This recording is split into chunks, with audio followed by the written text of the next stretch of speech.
Agenda के लिए? हाँ, अपना एजेंडा जारी कर रहे हैं। अच्छा जी। आज आपका जो पीसी का उद्देश्य है, क्या उद्देश्य सर और क्या एजेंडा है?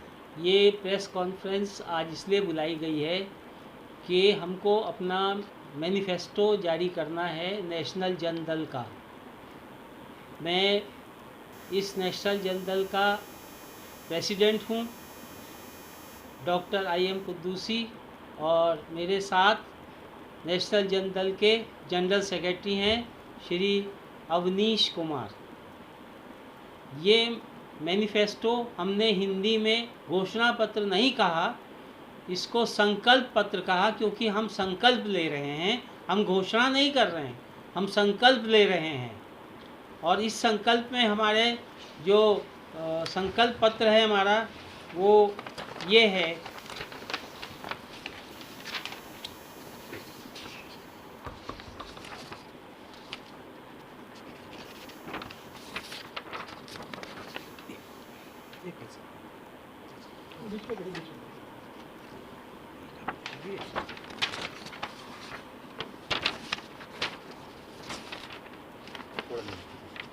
फेस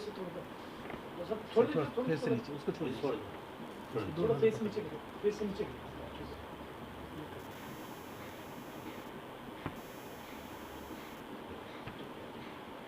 इस घोषणा पत्र में आपकी क्या-क्या चीजें इसमें थोड़ा सा बताएंगे? इसमें हमारे घोषणा पत्र में 42 बिंदु हैं कुल। इसमें कैलाश मानसरोवर की यात्रा जो भारतीयों के लिए है वो वीज़ा मुक्त कराने का कूटनीतिक प्रयास करेंगे। दूसरा है पाक अधिकृत कश्मीर को पुनः भारत में शामिल करने का कूटनीतिक के प्रयास करेंगे। चीन द्वारा कब्जाए भारतीय भूभाग को पुनः भारत के कब्जे में लाने का प्रयास करेंगे। अप्रवासी भारतीयों के लिए दोहरे किसानों का कर्ज माफ़ करेंगे। गरीब किसान को मुफ्त ट्रैक्टर उपलब्ध कराएंगे। उन्नत किस्म के बीज, खाद व कीटनाशक दवाएं सस्ते दामों पर उपलब्ध कराएंगे। कृषि उपज की उचित खरीद, न्यूनतम समर्थन मूल्य MSP का कानून लाएंगे। कृषि उपज के संबंध में और भी जो सहायता होगी वो पूरी किसानों को दी जाएगी। सरकारी कोल्ड स्टोरेज, नलकूप और सिंचाई के समुचित साधन उपलब्ध कराएंगे। खेतों में फसलों को वन्य जीवों से नुकसान पर मुआवजा देंगे। प्राकृतिक आपदा से फसल नष्ट होने पर समुचित मुआवजा समय से देने की व्यवस्था करेंगे। पेट्रोल, डीजल व CNG को GST के अंतर्गत लाएंगे। अधिवक्ता प्रोटेक्शन एक्ट को देश में लागू करेंगे। नवीन पंजीकृत अधिवक्ताओं को पंजीकरण की तिथि से 5 वर्षों तक भत्ते का भुगतान करेंगे। शारीरिक रूप से व्यवसाय करने में अक्षम हो गए अधिवक्ताओं, पत्रकारों एवं अन्य पेशेवरों को भत्ते का भुगतान करेंगे। आकस्मिक निधन होने पर अधिवक्ताओं, पत्रकारों व अन्य पेशेवरों के आश्रितों को पेंशन देंगे। संज्ञेय अपराध से पीड़ित व्यक्ति को मुआवजा देंगे। गरीबों को सरकारी खर्चे पर लघु उद्योग स्थापित कर रोजगार उपलब्ध कराएंगे। हम सरकारी खर्चे पर लघु उद्योग स्थापित करेंगे। हम उन लोगों को लोन की व्यवस्था नहीं करेंगे, जैसे आजकल लोन मिल रहा है, लोन लेने में सक्षम नहीं है, और अगर कोई उद्योग धंधा लगाएंगे तो लोन मान लिया फेल हो जाए तो वो कहाँ से भुगतान करेगा आदमी।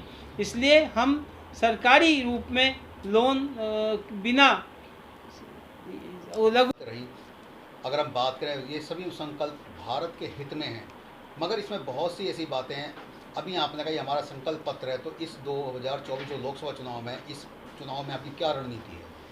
इस चुनाव में यदि हमें मौका मिलता है सरकार बनाने का, तो हम यही संकल्प पत्र अपना लागू करेंगे। बिल्कुल इसकी ट्रू स्पिरिट में लागू करेंगे इसको, क्योंकि ऐसा नहीं है कि केंद्र सरकार के पास पैसा नहीं है। ये जो 11.5 लाख करोड़ का ऋण पूंजीपतियों का माफ़ किया गया है, इससे ये प्रतीत होता है कि केंद्र सरकार के पास बहुत पैसा है। इस लोकसभा चुनाव में आप कितने उम्मीदवार उतार रहे हैं? इस लोकसभा चुनाव में हम कोशिश कर रहे हैं कि कम से कम 100 उम्मीदवार हमारे आएँ और उतारें और 60-65 उम्मीदवार हमारे कम से कम जीतें। आपने जैसे अभी ऐलान किया कि 100 उम्मीदवार आप उतार रहे हैं, अगर आपके उम्मीदवार लोकसभा में जीत कर आते हैं तो क्या भाजपा से आपका कोई गठबंधन होगा? नहीं, ये हम नहीं सोच सकते, क्योंकि ये हमारे संसदीय दल की बैठक में तय होगा कि हमारा गठबंधन होगा नहीं होगा, हम विपक्ष में बैठेंगे या हम क्या करेंगे। अभी ये बहुत जल्दी है सोचने के लिए। 2025 में विधानसभा चुनाव है, विधानसभा चुनाव में आपकी क्या रणनीति रहेगी? विधानसभा चुनाव में हम 100% लड़ेंगे, जितनी सीटें उन सब में अपने प्रत्याशी उतारेंगे और कोशिश करेंगे कि हम सरकार बनाएं और जनता की सेवा कर सकें। आप खुद एक जज हैं, एक मेरा अलग इससे थोड़ा अलग हटके सवाल है।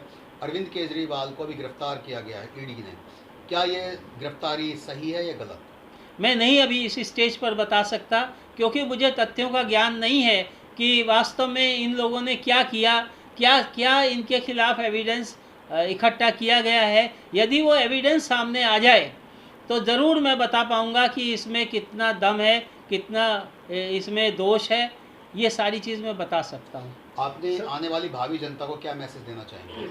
आने वाली भावी जनता को ये मैसेज देना चाहूँगा कि देखिए, आत्मनिर्भर भारत बनना चाहिए। आप ये देखिए, वोट उसी को दीजिए जो आत्मनिर्भरता की तरफ आपको ले जाए।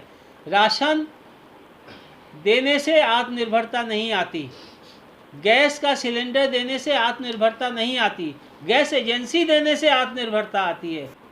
हमें याद है कि आम आदमी पार्टी ने जब सरकार बनाया था तो कट्टर ईमानदार की घोषणा करके सरकार बनाया था दिल्ली में।